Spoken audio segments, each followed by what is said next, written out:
It is almost the 4th of July. Welcome to the Believe in White Sox podcast. My name is Greg Miraz, your host. We are now 5 episodes in, if you include today, onto this venture into White Sox land. And I want to ask you humbly to hit like on my YouTube page, hit subscribe on Apple Pods, Spotify, Stitcher, wherever you get your podcast. Tell your friends to tell their friends, to tell their postmen, to tell their carrier pigeons, or however you want to spread the word of mouth of the show. We're getting started. I understand it's going to take a little while to grow, but I'm confident that we are going to be able to get this thing rolling, as we hope the White Sox in future years will get this organization rolling back on track. If you want to follow me, if you don't follow me already, follow me at Greg D. Miraz on Twitter/X. I'm still going to call it Twitter. It'll always be Twitter to me. And make sure you follow me on Instagram, even though I haven't posted any of my stuff there, at Wizard of Miraz 22. Facebook is just a complete lost cause at this point, and I don't have Pinterest because I'm not cool. I want to talk about Andrew Vaughn and his future in the organization first, but I do feel like, and granted, by the time some of you listen to this, the White Sox may have already started their second game of the series against the Cleveland Guardians, but I do want to address what happened in Tuesday night's game.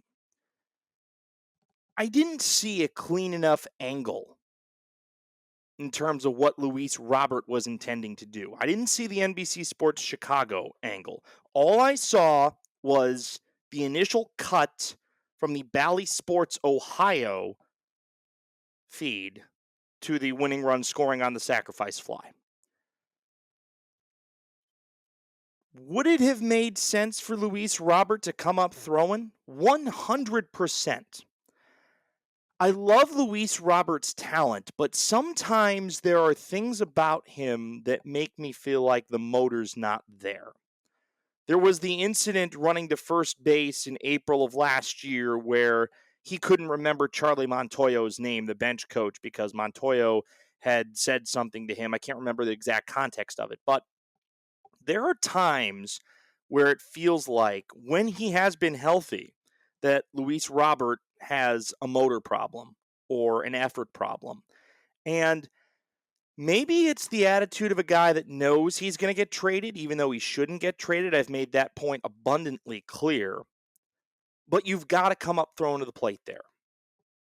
I don't care that you're the worst team in baseball.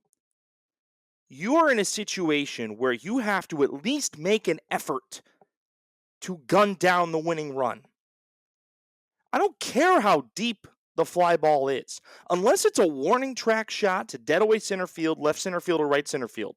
There is no excuse for not trying to make the best effort throw that you can, and even if you can't fly it to the plate, to at least try and one-hop it in. There's no excuse. If it's a bad throw, it's a bad throw. Don't quit on it. Maybe Luis Robert is just trying to preserve any sort of injury for future trade asset. I don't know his mindset. Nobody does in terms of whether or not he still wants to be a part of the Chicago White Sox organization. But that type of effort to me is not acceptable. And people are going to get on him for that. Some people are going to defend him and say, oh, he had no chance to make the play anyway. Doesn't matter. You've got to make the effort. If you don't make the effort, then why are you even out there? And I think a lot of people are probably questioning the motives of Luis Robert at this point. And as we sit here on July 3rd, I think it becomes abundantly clear in 27 days whether or not he's still a part of this organization or not, and you'll see how he gets used. But the White Sox are going to be trying to use as much leverage as they can to get back a maximum return for Luis Robert. And again, for the White Sox, I don't want them to trade Luis Robert. I think they should extend him. I think they should make him the cornerstone of this franchise moving forward. And I think you get better effort if you invest in the guy and say, look, we know that this team as currently constructed is not a winning organization. But you are young enough and you are able enough to lead this team back to the promised land. That, I believe, is what the White Sox should do in terms of their approach to Luis Robert. Now, I'm in the minority here in terms of what I think is going to happen. Everybody else is saying that he's going to get traded. But if he doesn't get traded, then you've got to find a way to keep him in the fold long term, because he's the one guy, with the exception of who I'm going to talk about next, he's the one guy that I feel like you need to build your franchise around. And that brings me to Andrew Vaughn, who I teased on Monday's show that we were going to talk about today. Andrew Vaughn has been a very curious case since making his major league debut in 2021. I say that because I called some of Andrew Vaughn's games in college. I filled in for the University of San Francisco, and a couple of times they ended up playing Cal when Andrew Vaughn was still on that team. I believe, and I was stoked in 2019 when the White Sox took Andrew Vaughn. I still believe that was the right pick. And that's a guy that, playing first base, you saw as he has now become the successor to Jose Abreu. Andrew Vaughn had some very up and down years to start, particularly in 2021, his rookie year, when he wasn't hitting a ton of home runs, but he was being asked to play the outfield. And he's not an outfielder. But they wanted to get his bat onto the roster and into the lineup, which is why he ended up as this team's opening day left fielder in 2021. He finally becomes the guy at first base, but some of the problems with Andrew Vaughn are that his power is not what it was in college, and he's not fast. That's the problem, is that they determined at a certain point that you couldn't put him in the outfield because he's not fast. You watch him running the bases, he's got a piano on his back. But that being said, you can forgive the lack of speed if you're playing first base, and you can forgive the lack of speed if you're driving in runs and hitting the ball out of the ballpark. As I look at Andrew Vaughn's career stats, the things that have become evident to me is that he has problems in terms of strikeouts at times. But the power numbers are not awful. You look at the career power numbers, they're not awful. They're just not what White Sox fans wanted from a Golden Spikes Award winner who was taken third overall in the draft. You can make the argument that the White Sox rushed his development, but you could also make the argument that, hey, this is a guy that was the highest of highs in terms of college baseball players the year that he was drafted, and that he should be quote-unquote ready to go. I have been in enough minor league clubhouses to tell you that first-round picks, guys that are taken in the top 10, I'll say specifically with one guy that I had with the Seattle Mariners organization, Alex Jackson, just because you're a first-round pick doesn't mean that your development is fast-tracked. There's a lot of guys that are high draft picks that still have a lot to do in terms of developing into the full player that you want them to be. And the White Sox, historically, in terms of how they operate their minor league system, they don't put their first-round picks in rookie ball. Their first-round picks, a lot of the time, start their minor league careers in high A. Andrew Vaughn, for example, I don't know for sure. I'm going to guess that Andrew Vaughn started his career at the time in high A Winston-Salem. He actually played a little bit in Kannapolis, but he didn't play. He played in the Arizona Fall League, or the Arizona Summer League, the AZL, and then he went to Kannapolis and then to Winston-Salem. So he skipped over Rookie League Great Falls. The second round pick that year, Steele Walker, he did go to Great Falls. Actually, I think it was Steele Walker that was the second round pick that year, but I want to make sure that I have that right. As you guys know, I am all about getting these facts right. Okay, he was a second round pick in 2018, so I cannot remember who the White Sox second round pick was in 2019, but I am glad that I got that right. But for Andrew Vaughn,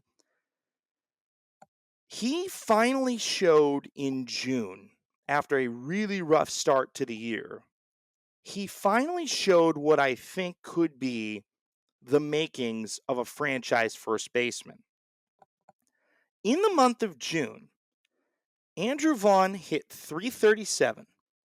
In 25 games, he hit 6 homers, drove in 20 runs, and struck out just 18 times in 98 at-bats.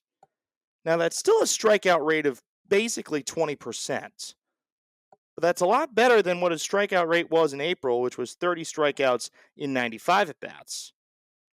That was a strikeout rate of more like 25%.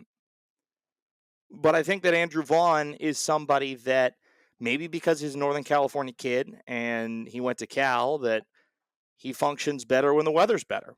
And as we all know, Chicago Aprils are dicey at best. You can have a 75-degree day followed by a 35-degree day followed by another 75-degree day the next day. You really never know Aprils in Chicago and really Aprils in the Midwest and on the East Coast.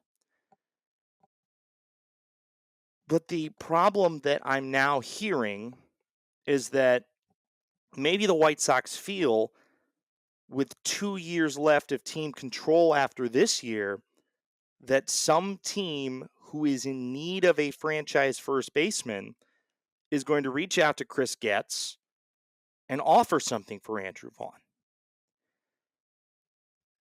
And I think that Andrew Vaughn is sadly caught in the middle of, is this guy somebody you want to keep around past 2026, which is 2026 is his final ARB year. He's an unrestricted free agent in 2027. So he has 2 more years of team control. Is this somebody you want to keep around for the long term? Or is this somebody that you want to sell high on now? And I think a lot of it is going to depend on what the market is for Andrew Vaughn. I would love for Andrew Vaughn to stay.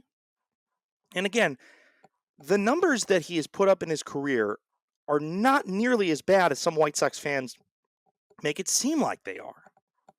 Just to go through it, in his rookie year in 2021, in 127 games, 15 homers, 48 RBI, he only hit .235, but an on-base of .309.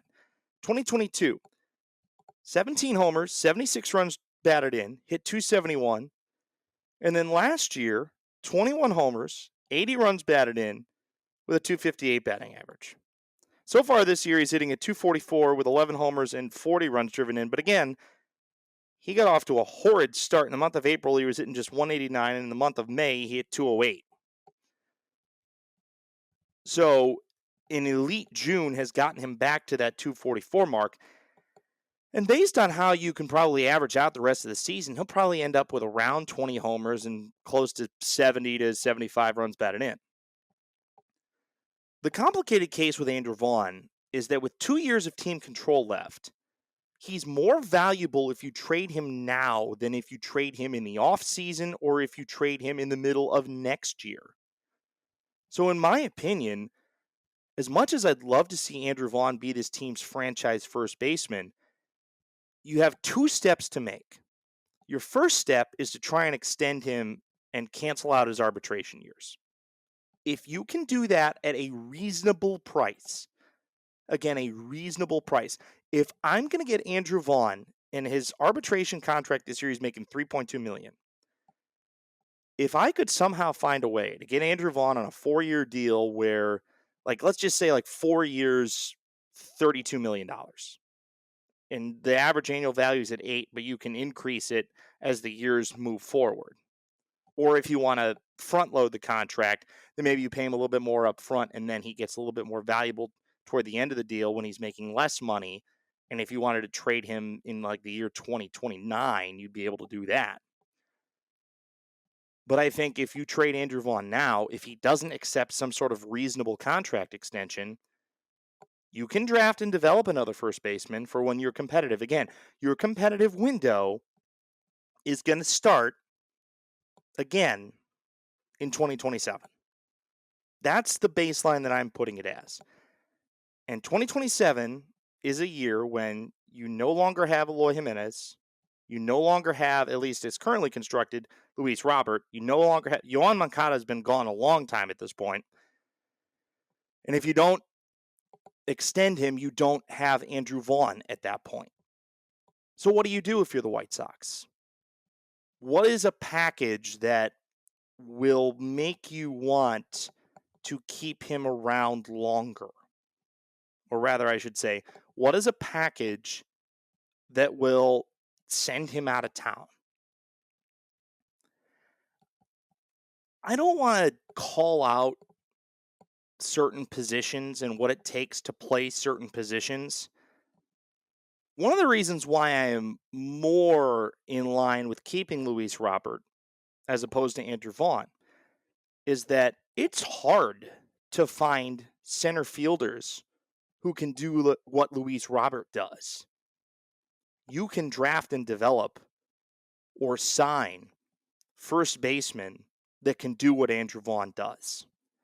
And I think the moral of this argument is, not the moral of this argument, I think the crux of this argument is Andrew Vaughn a player that can be better than an average WAR first baseman? Or can a replacement level first baseman, and we think of first baseman positionally as the guys that hit for power, drive in runs, have a decent on-base percentage. Can that guy be replaced? I believe that the White Sox can find somebody that can put up the type of numbers that Andrew Vaughn does. I don't think it's that hard to find a guy that is a 260 hitter that'll hit 20 homers and drive in 80 runs. So I made mention of on our program on Monday that the White Sox were going to go see their old friend Tim Anderson down in Miami this upcoming weekend. Well, on Tuesday, the Marlins elected to DFA TA after just 65 games. And I didn't realize until I looked how bad of a season Tim Anderson was having. Now, the Marlins as a whole have been awful, but Tim Anderson, and I feel bad that I didn't actually look at the stats when we talked about it briefly on Monday, although he's not necessarily a part of the White Sox conversation anymore. But TA was hitting 214 like last year at this point in time, no homers, and he only drove in 9 runs. I don't know what happened to Tim Anderson. I don't think a lot of people are going to be able to get inside his brain and figure out what happened to a guy who won a batting title and was hitting over 300 every year to somebody that couldn't hit the ball out of the ballpark and can't get above 220. The fall of Tim Anderson is so incredibly sad, and I hope that at age 31, he's going to be able to find somewhere else to land and play his way back into the big leagues. Nobody's going to give him a guaranteed big league contract again. Not until he proves that he can get back to the guy that we fell in love with back in 2018 and built his way up to being an American League batting champion. Did the White Sox see the forest through the trees in terms of not bringing him back? I don't think they were going to exercise this option anyway, but did the White Sox ruin Tim Anderson? Did Tim Anderson ruin himself? All of the rumors about his infidelity, I think, clouded a lot of what went on with him, and I think that there was obviously a very complicated relationship between him and Tony La Russa, and somebody that everybody thought that these two were not going to get along, and Tony La Russa, in some of his statements, singling out Tim Anderson for a lot of the flair that he had. I love Tim Anderson. I love what he brought to the table. But I think the White Sox in the last La Russa year, and especially last year, they ruined TA. And I thought that going somewhere else would be a fresh start for him and that he would get back to what he once was, but it seemingly has gotten worse. And at age 31, I don't know how much time is left for him to prove that he can be the guy that was going to be one of the faces of baseball in 2021. I mean, remember, he was on the cover of Sports Illustrated at the start of 2020 with Javier Baez. People are bringing that up as TA got DFA'd and saying, what the heck happened here? Because Javi Baez has fallen off the face of the earth as well. And the White Sox, I think, smartly saw the forest through the trees. And granted, this was a Rick Hahn decision, not a Chris Getz decision, but they saw the forest through the trees on Jose Abreu, who at 37 years old, after he got released by the Astros, I don't think Jose Abreu is going to play affiliated baseball again. Not at age 37. And we will do a celebratory episode if he officially announces his retirement. I don't know whether or not somebody is going to give him a chance this year. I had always thought that when the Diamondbacks had released Madison Bumgarner in the middle of last year, I thought that, hey, Bruce Bochy in Texas is going to give him a chance to sign a minor league deal and work his way back. But that never happened. So if Mad Bum isn't going to get a chance to work his way back as somebody that's one of the greatest playoff pitchers of this generation, I don't know if they're going to give Jose Abreu an opportunity at age 37, having hit 124 and 113 at bats, whether he gets an opportunity to play again. And granted, the Astros are paying him in full through the end of the 2025 season. So it's not like he is going to need any money. He's got plenty of money coming his way. And he'll sign a minimum contract with whoever decides to bring him on. I think somebody will. I think that you're going to get a team that'll be desperate enough for a first baseman or for a power bat and say, Jose Abreu's out there. Let's see if we can catch lightning in a bottle. Maybe that team ends up being like the San Francisco Giants. Maybe it's a team that ends up with an injury that needs a spot to fill. I really don't know what the future is for Jose Abreu, but would you have predicted in 2024 that both Tim Anderson and Jose Abreu would be free agents, let alone not being on the Chicago White Sox? I could have predicted maybe that Jose Abreu would have moved on if they had decided, like they did, to make the transition to Andrew Vaughn as their franchise first baseman.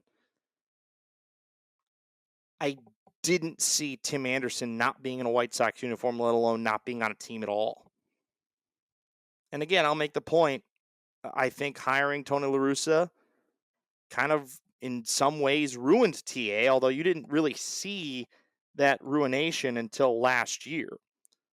Because in 2021, he hit 309. In 2022, he hit 301.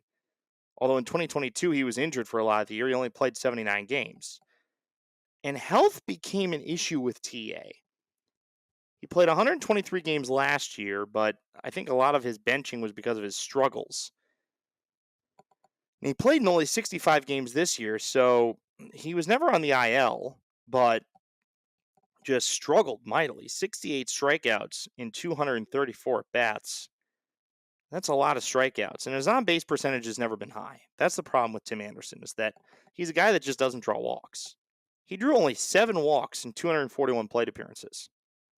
So I can understand why the Marlins, especially with them going nowhere, there was no reason to really keep TA around anymore. I hope that somebody else picks him up and gives him an opportunity. Granted, he's going to have to start in the minor leagues and work his way back up to the big leagues, but TA is going to have to find a way to reinvent himself. And I don't think there is a player that when he was at his best gave me as much joy as a White Sox fan as Tim Anderson did. I loved watching him play baseball. It was fun. It was energetic. Every time he'd go to first base and he'd do the double fist pound. Like, watching TA play baseball when he was at his best was pure entertainment and pure joy. And the fact that we're at this point in early July 2024 talking about a world where Tim Anderson could be out of baseball is really sad. And I hope that he finds a way to get into another organization, reboot himself, and get back to the TA that we know and love. Because baseball deserves Tim Anderson at his best. Baseball is better when Tim Anderson is playing every day and making fans smile. That is what I hope to see. And for Jose Abreu, I hope that he finds a way to gracefully retire. Hitting 125 in the second year of a multi-year contract with a team that you signed on with so that you could hopefully win another World Series or a World Series. I don't know if Jose Abreu is ever going to, he probably won't ever find the success that he was hoping to find. He had a great playoffs last year with the Astros. He was part of 2 playoff teams with the White Sox, but he never got to a World Series, and more than likely, he's never going to win a World Series. This is a more nostalgic segment than it is actually talking about the present, but some of the best offensive years in the history of the franchise, from an average standpoint and from a power standpoint, were with the duo of Tim Anderson and Jose Abreu.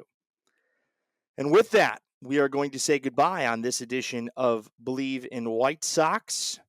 I am not yet sure that we're going to have a show on the 5th of July. We might not. Kind of all depends upon how festivities go on the 4th of July, but I'm not a big 4th of July guy. I've never been somebody that cares that much about watching fireworks. I certainly don't ever wear anything with the American flag.